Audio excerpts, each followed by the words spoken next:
Hello everyone, welcome to my channel success education point with Sapna. इस video में आज हम देखने वाले हैं संस्कृत का लेसन प्लान, संस्कृत पाठ योजना, जिसमें हमारा प्रकरण रहेगा सुभाषितानी।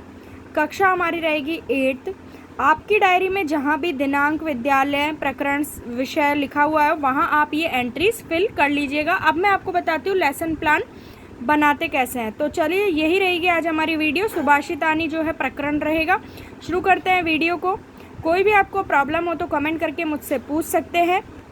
मैं आपके कमेंट का है जो रिप्लाई कर दूंगी। मैं सभी के कमेंट्स का रिप्लाई करती हूं, तो आपके कमेंट का भी मैं रिप्लाई करने की पूरी कोशिश करूंगी। तो चलिए शुरू करते हैं वीडियो को। चैनल को सब्सक्राइब जरूर कीजिएगा। पहला है, सबसे पहले देखिए, विषय वस्तु विश्लेषण लिखा हुआ है और उस तरफ है व्यवहारगत परिवर्तन।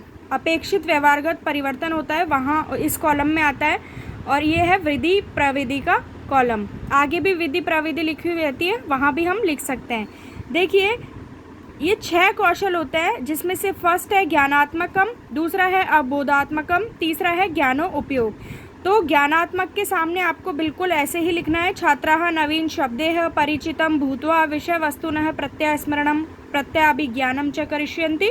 फिर दूसरा पॉइंट आ जाएगा अबोधात्मकम में आपको ये दोनों पॉइंट डालने हैं।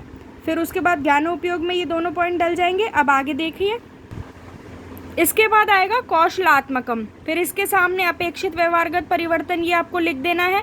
फिर अभिरुचि आएगा, जिसमें आपको ये जो है दोनों पॉइंट डालने हैं। फिर आएगा अभिवृत्त्यात्मकम, उसके सामने आपको ये दोनों पॉइंट लिखने हैं। तो ये तो रही हमारी विषय वस्तु विश्लेषण की। अब लेसन आगे की बात करते हैं। देखिए, इसके बाद आती है विधि प्रविधि। तो इसमें प्रश्नोत्तर विधि है और व्याख्यान विधि। इसके बाद आ जाएगी सहायक सामग्री, जिसमें पाठ्य पुस्तकम, मार्जनी, सुधाखंडः, लपेट फलकम, संकेतिका आद्यः। सुधाखंड कहते हैं चौक को, मार्जनी स्केल को, पाठ्य पुस्तक और लपेट फलक कहते हैं हमें जो बोर्ड मिलता है उसे कहते हैं, संकेतिका कहते हैं पॉइंटर को। ठीक है। फिर आएगा पूर्व ज्ञान। तो छात्राः प्रस्तुत पाठस्य सुभाषितानीतः सामान्य रूपेण परिचिताः सन्ति। जो छात्र हैं वो सुभाषितानी जो पाठ के बारे में सामान्य रूप से इससे परिचित है। फिर हमारी आ जाएगी प्रस्तावना प्रश्न। देखिए, पहला प्रश्न है वयम पठितुम कुत्र गच्छामः, पढ़ने के लिए हम कहाँ जाते हैं? तो आ जाएगा, छात्र आपको उत्तर देंगे विद्यालयम। दूसरा है विद्यालयम किम मिलति, तो ज्ञानम, ज्ञान मिलता है। तीसरा है ज्ञानस्य प्रभावेण वयम कीदृशानि वचनासि वदामः, ज्ञान के प्रभाव से हम किस प्रकार के वचन बोलते हैं? तो इसका उत्तर आपको छात्र देंगे मृदु वचनानि, मीठे वचन। ठीक है। अगला प्रश्न है संस्कृत भाषायां मृदु वचनानि किम कथ्यते, संस्कृत भाषा में मृदु वचनों को क्या कहते हैं? तो सुभाषितानि, क्योंकि सुभाषितानि का अर्थ ही होता है मधुर वचन, नीति वचन या फिर अच्छे वचन। अब लास्ट क्वेश्चन हमारा प्रस्तावना में रहता है समस्यात्मक। तो सुभाषितानी विषय भवान किम जानन्ति, तो ये रहेगा समस्यात्मक प्रश्न। समस्यात्मक प्रश्न से तात्पर्य होता है, जैसे इस क्वेश्चन का आंसर आपको बच्चे दे भी सकते हैं और नहीं भी दे सकते, इसलिए ये समस्यात्मक कहा जाता है। फिर आप है ना उद्देश्य कथन बताएंगे छात्रों को कि छात्राः अद्य वयं सुभाषितानी इति विषय पठिष्यामः, आज हम सुभाषितानी पाठ को पढ़ेंगे। अब आगे देखते हैं। इसके बाद हमारा आ जाएगा शिक्षण बिंदु। सबसे पहला है आदर्श वाचनम। आदर्श वाचनम के सामने देखिए, ये छात्र अध्यापकः समुचित यति, गति, लय, स्वर, आरोह अवरोह, स्वर, आघात, बलाघात, विरामादि चिन्हानाम यथास्थानम प्रयुक्तिपूर्वकम पद्यानाम आदर्श वाचनम करिष्यति। शिक्षक जो है वो आदर्श वाचन करेगा, किसका? पद्य का। ये पद्य मैंने यहाँ लिख दिया है। पीबन्ति नद्यः स्वयमेव न अम्बः, स्वयं न खादन्ति फलानि वृक्षाः, न अदन्ति शस्यं खलु वारिवाः, परोपकाराय सताम विभूतयः। और विद्यार्थी क्रिया में आ जाएगा छात्राः मनोयोग पूर्वकम श्रोष्यन्ति, छात्र जो है मनोयोग पूर्वक शिक्षक की बात को सुनेंगे। अब आ जाएगा दूसरा शिक्षण बिंदु अनुकरण वाचन। छात्र क्या करेंगे? टीचर का जो है अनुकरण करेंगे। ये देखिए, छात्राध्यापकः कतिपय छात्रान् अनुकरण वाचनाय आदेशम दास्यति। फिर विद्यार्थी क्रिया में यहाँ क्या आएगा?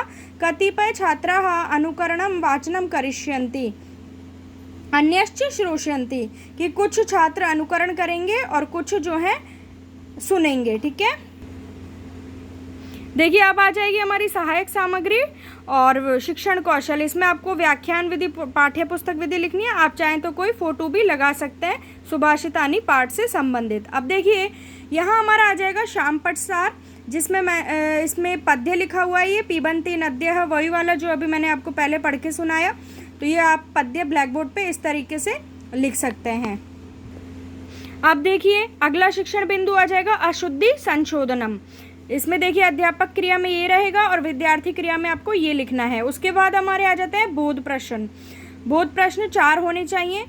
पहला है कह स्वमेव अम्बु न पिबंती, तो इसका उत्तर हो जाएगा नद्य है, ये आपको छात्र खुद उत्तर देंगे।